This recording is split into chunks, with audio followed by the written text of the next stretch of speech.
चलिए चलते हैं इस रोमांचक सफर पर। जब हम बात करते हैं कि ब्रह्मांड कितना बड़ा है, तो पहले हमें ये डिफाइन करना पड़ेगा कि आखिर हम किसे ब्रह्मांड कहते हैं।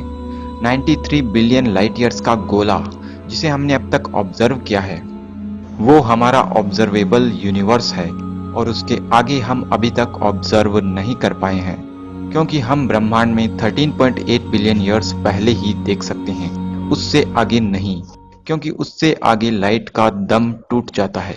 इसका कारण है कि 13.8 बिलियन ईयर्स पहले ब्रह्मांड काफी घना था, जिससे उस समय लाइट उस बैरियर को पार नहीं कर सकती थी।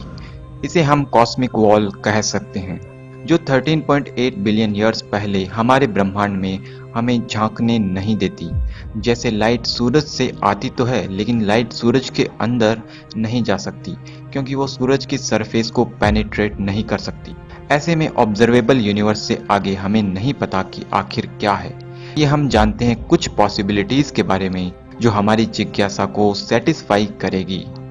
पहली पॉसिबिलिटी ये है कि हमारा अपना यूनिवर्स ही इनफाइनाइट हो, यानी कि हमारे यूनिवर्स की तरह ही स्टार्स, गैलेक्सी और क्लस्टर्स ऑब्जर्वेबल यूनिवर्स के बाहर भी हो, और हम इस इनफाइनाइट यूनिवर्स के सिर्फ एक छोटे से हिस्से को ही ऑब्जर्व कर पाते हों।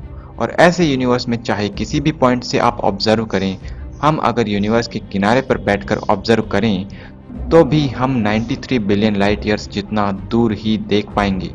ऐसा इनफाइनाइट यूनिवर्स काफ़ी मज़ेदार भी होगा, क्योंकि ऐसे यूनिवर्स में हमारी पृथ्वी जैसी एक नहीं बल्कि असंख्य पृथ्वी होने की संभावना होगी। एक आम धारणा ये है कि हर इंसान की सेम शक्ल जैसे ही 7 लोग दुनिया में होते हैं, लेकिन एक इनफाइनाइट यूनिवर्स में हमारे जैसे 7 क्या, कई लोग संभव होंगे जो कि हमारी तरह अपनी अपनी धरती पर इस यूनिवर्स के बारे में सोच रहे होंगे। लेकिन अफसोस, इस इनफाइनाइट यूनिवर्स में हम चाहते हुए भी अपने हम शक्ल कॉस्मिक भाइयों से नहीं मिल पाता है डार्क फ्लो।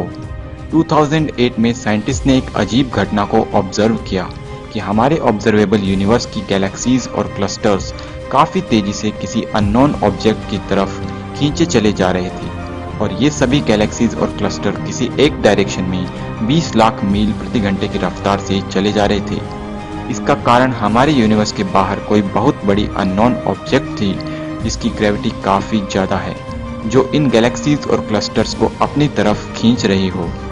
लेकिन आखिर ये चीज़ क्या हो सकती है, इसे वैज्ञानिकों ने डार्क फ्लो नाम दिया। कुछ साइंटिस्ट के अनुसार यह कोई बहुत बड़ा ब्लैक होल हो सकता था जो हमारे यूनिवर्स की गैलेक्सीज को अपनी तरफ खींच रहा हो। लेकिन नासा का कहना है कि अगर ये कोई ब्लैक होल होता तो इन गैलेक्सीज की स्पीड काफ़ी ज़्यादा तेज होनी चाहिए थी। लेकिन इतना तय है कि हमारे यूनिवर्स के बाहर कोई बहुत बड़ी स्ट्रक्चर है जो इन गैलेक्सीज को प्रभावित कर रही है। और एक पॉसिबिलिटी यह भी है कि यह कोई दूसरा यूनिवर्स हो जो हमारे यूनिवर्स के ऑब्जेक्ट को अट्रैक्ट कर। 1% जो हम ब्रह्मांड के बारे में जानते हैं, 99% मैटर और एनर्जी जो एग्जिस्ट करते हैं, लेकिन हम उसे नहीं जानते। और इन सब से आगे हम नहीं जानते कि हम क्या नहीं जानते, और वो भी बड़ा रहस्य है।